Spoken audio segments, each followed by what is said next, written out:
Morning everyone, and I'd like to welcome you very warmly to Wits Business School. My name's Steve Bloom, I'm the head of the school. Yeah, if you think about it, two of the most important moments in the political life of South Africa are the State of the Nation address and the budget speech. So I'm not going to hold up the stage any longer. I'm going to hand over to the moderator today, Dr. Renee Horne, who is a senior lecturer in the business school. And she is, to say the least, somewhat controversial. She'll be probing and prompting and asking the difficult questions, and she'll introduce you also to the panel. So let's look forward to a wonderful morning's debate about the budget. Thank you very much and enjoy yourselves. No increase in personal tax.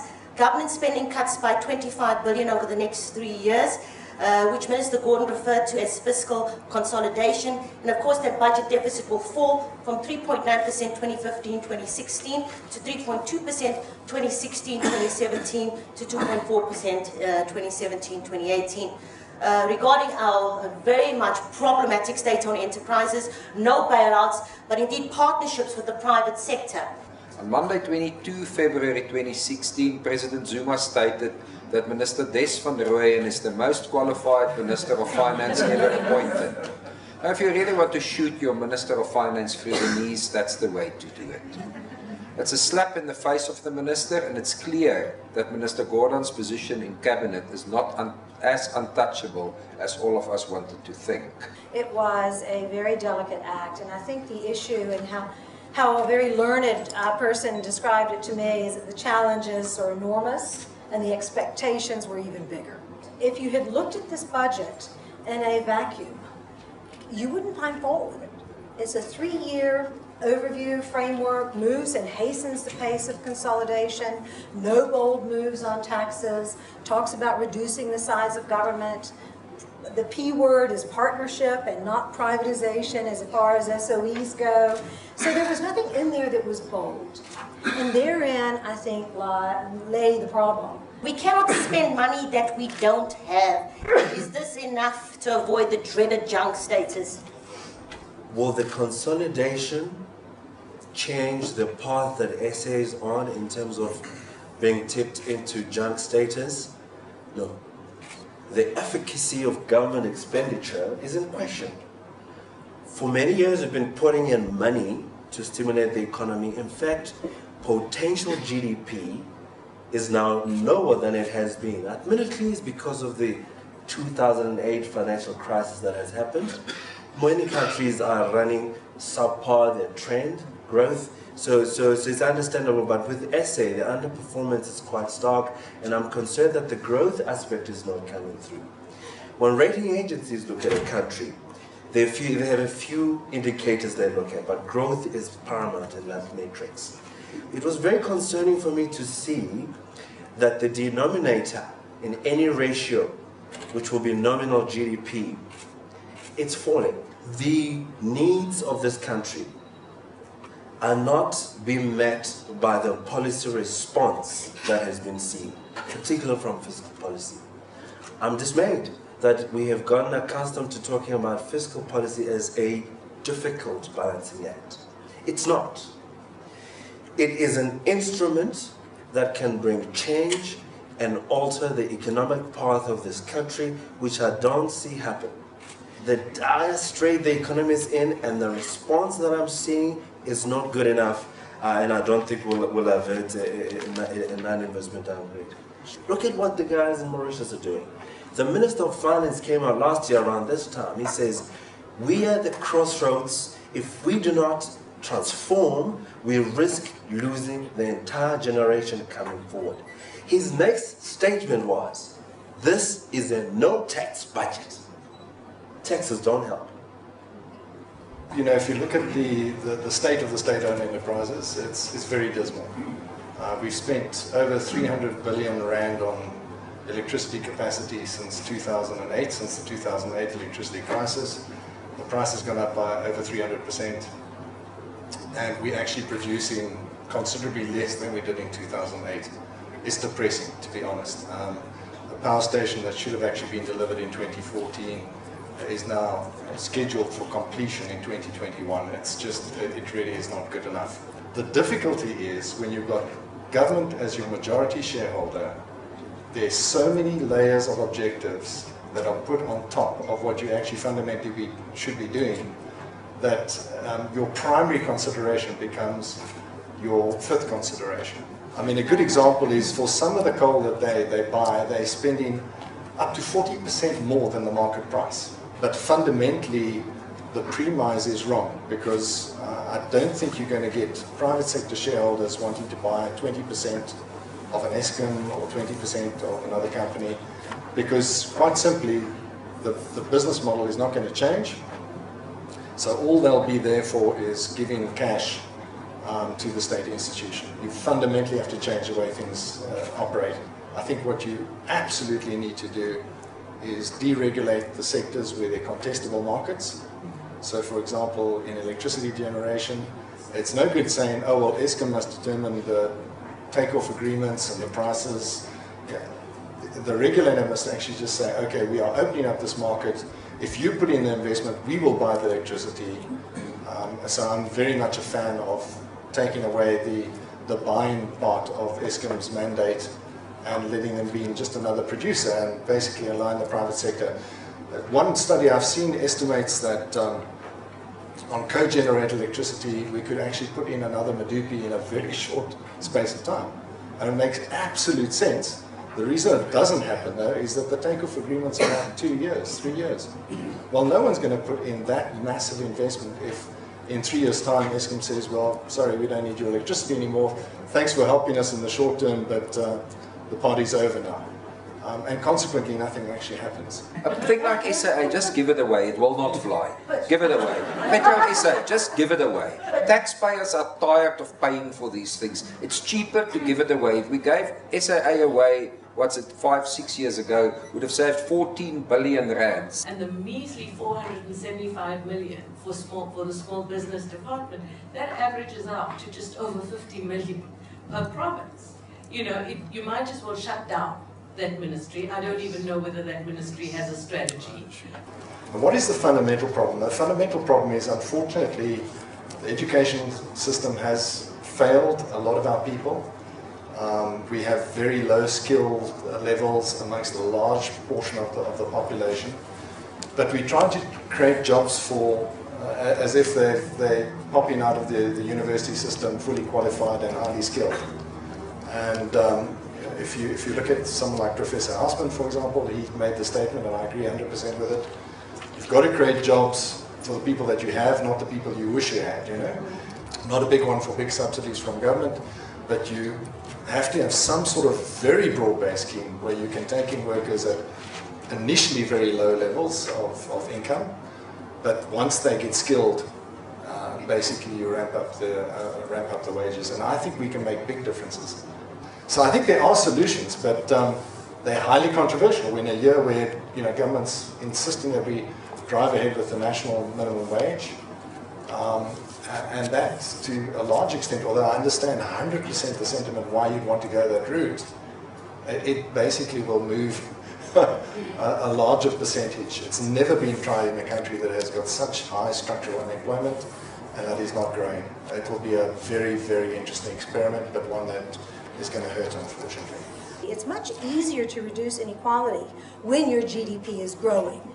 And I do think that Minister Gordhan is a very good finance minister, and he's got an excellent team in National Treasury.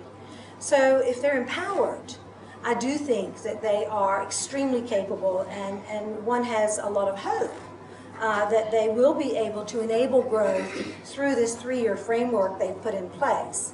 So I do think the credit rating agencies are going to err on the conservative side. I don't think they want to be caught late in the game on this.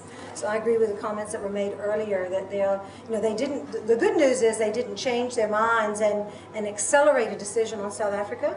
So I think that, if something bad had happened, they certainly would have done that. South Africa is now 77 or something months into its longest expansion period without a recession since 1945. The longest one was up to about 2008 or 2009, 99 months. So at least let's cut ourselves a little bit of credit. This is muddling through without a recession. So we are very good in South Africa in muddling through. We are not good at taking the bold decisions. With regards to South Africa, and if we do get downgraded, what could be the repercussions for South Africa in the context where growth is so low, we have fiscal consolidation, where are we going to get this growth from, and how are foreign investors going to be looking at South Africa?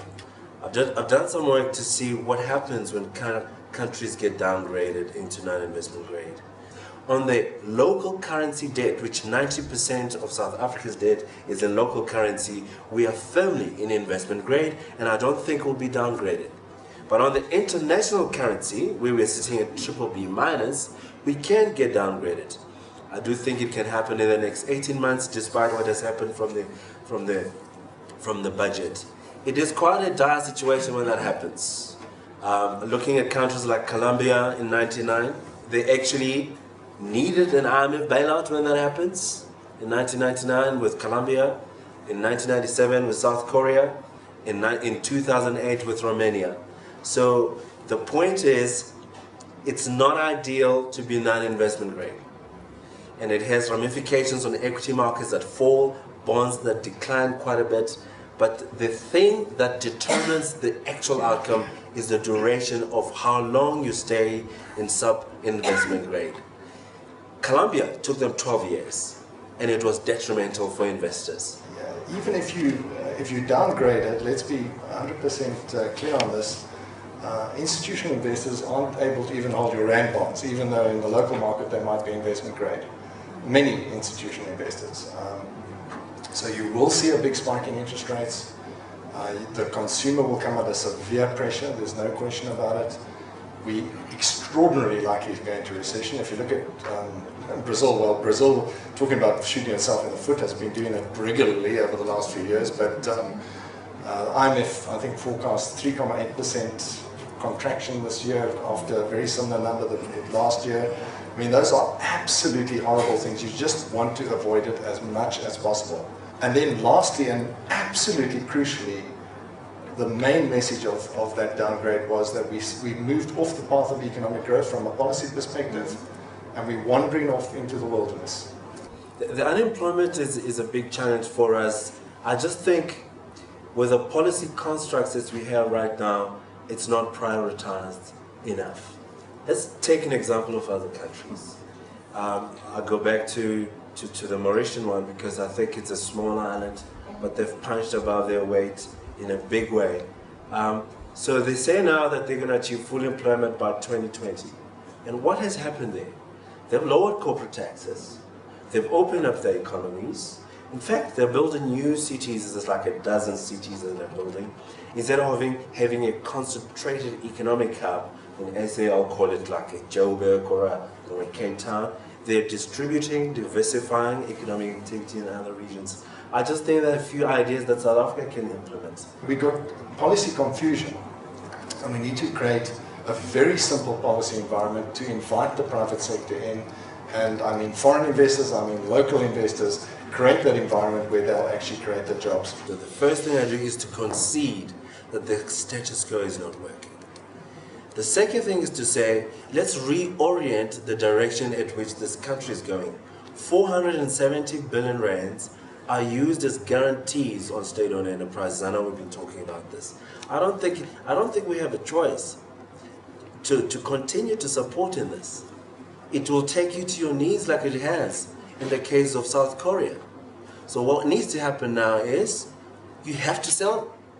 To try to do a Mao Zedong China type economy, where you're trying to reorient the engine of the economy to be more state-led, it's an expensive task. So change that rhetoric and say, we're going to pull back a little bit on the hand of the government into the economy.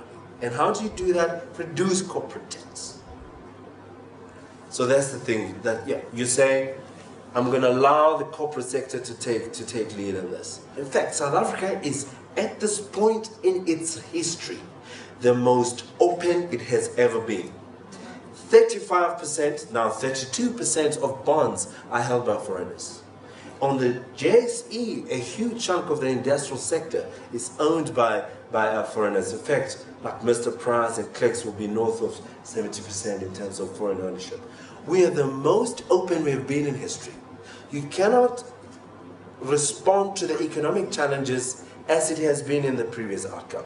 You ought to think about the effect it has on international credit ratings, and to the debt consolidation outcome. Here we're having interest payments, debt costs, as the fastest growing outcome or line item on the expenditure side. That needs to be, it needs to be curtailed. Mr. Gordhan should have announced in this budget there will be no presidential plane to the tune of 4 billion rands. Then we would have known. Secondly, never waste a good crisis. This was an opportunity to raise personal income taxes on high income earners, say over R1 million. Why am I in favor of higher taxes on this group? Let me hasten to explain. One is South Africans feel a general sense of crisis and therefore we have to make a sacrifice. Secondly, I'm against higher VAT. It rests heavily on the poor.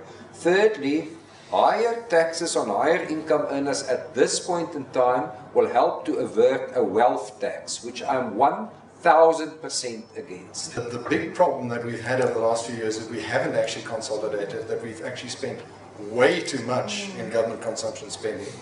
And at the same time, the growth rate's been plunging. So we're heading towards this precipice. You're absolutely right. If we do get downgraded, the consolidation is completely out the window. Because we'll go into a deep recession, interest rates will go up, the interest bill will go up, and we'll be in total crisis.